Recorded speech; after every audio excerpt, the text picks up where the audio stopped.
scholarship or be a pro. And you never really think about the team concept. But that summer in Ogden, we learned about playing for the front of the jersey and not necessarily the back of the jersey. At that time, they were starting to put your names on the back. We learned that there was a Dodger way to do things, about fundamentals and about appealing to the fans and interacting with the fans. Wow, it's a long time ago, isn't it? About how to play the game the right way. And over those next couple of years in the minors, and I was so very fortunate because that time the Dodgers were struggling. It was a time when, remember, Sandy Koufax threw a no-hitter and everybody asked, did they win? That's when you don't have much offense. But by 1970, I was up and down. By 71 and 2, I was a wild arm third baseman who had gotten a shoulder separation playing in the spring game at Michigan State back in '69. But loved the game and kept coming out early and working on hitting the ball the opposite way. And by 1973, I was really the 24th man on a 25-man team. And but still came out. Still knew I could do it, still knew that I was going to have a long career, didn't know how, didn't know where. I was on the trading block. And on June 23rd, for some reason, after pinch hitting pretty well over about a month, I was leading the National League in pinch hitting. And I had gotten to hit the first game in a 2-1 loss to Cincinnati, a left-hander by the name of Freddie Norman, who played for the Padres. Always killed us, a little slow, like Randy Jones. Remember how Randy was so slow? And in between games, I was sitting there, and remember, I didn't have a position. Walter Alston, that same manager, came by, and he looked at me and he said, you ever play first base, Steve? And without hesitating, I said, oh, yeah. Well, I played one game in Little League and one game with a bad hamstring in Spokane. And he said, well, get a glove and get out there and play first base today and get a few hits. And I went and borrowed a first baseman and grabbed the bat boy and went out and played catch and told him to throw a few in the dirt. Let me see if I can dig them out. And ran out there for the top of the first inning. And you can imagine how nervous I was, never having played first. And something clicked. Didn't trip over the bag. Dug a few balls out of the dirt. Got a few doubles. We won the game. And I'm sitting there afterwards in my locker drained. Guys are leaving and I'm one of the last couple guys, and who kind of walks up at Walter Alston. He said, you did a good job today. You look like a natural.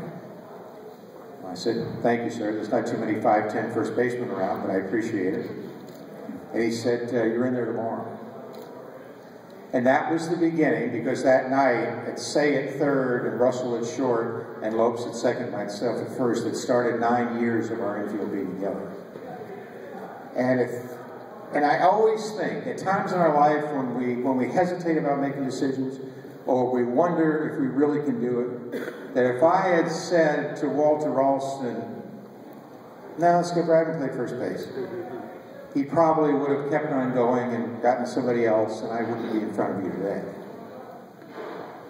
But because I seized that moment, because I said to myself, it's a chance to get in the game, that I had the opportunity, kept working hard. Next year I won the MVP. And then 8 years after that, after a pretty good run of 4 World Series and coming in second, and my 6-year contract being up, and the Dodgers making me an offer I could refuse, that I ended up after a little tour around the country in Ray Kroc's home in La Jolla.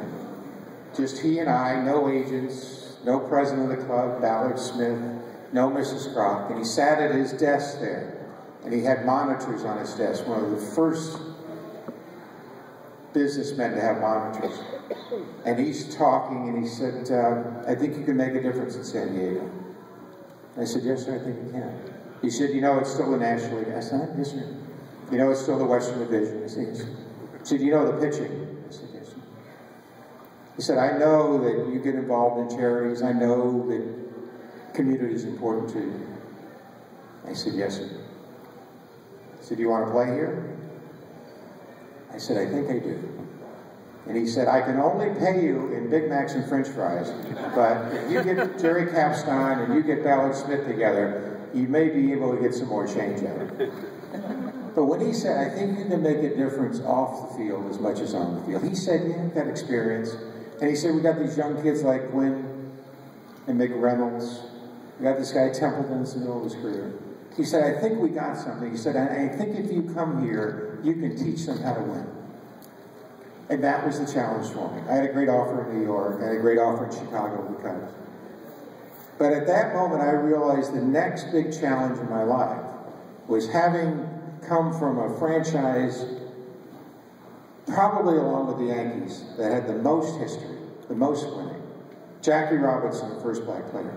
They come into a franchise that had struggled, that didn't have identity, but that had the leadership to realize that maybe one or two or three people, maybe a Goose Gossage and a Greg Nettles coming along, could change the whole thinking of the franchise and the town.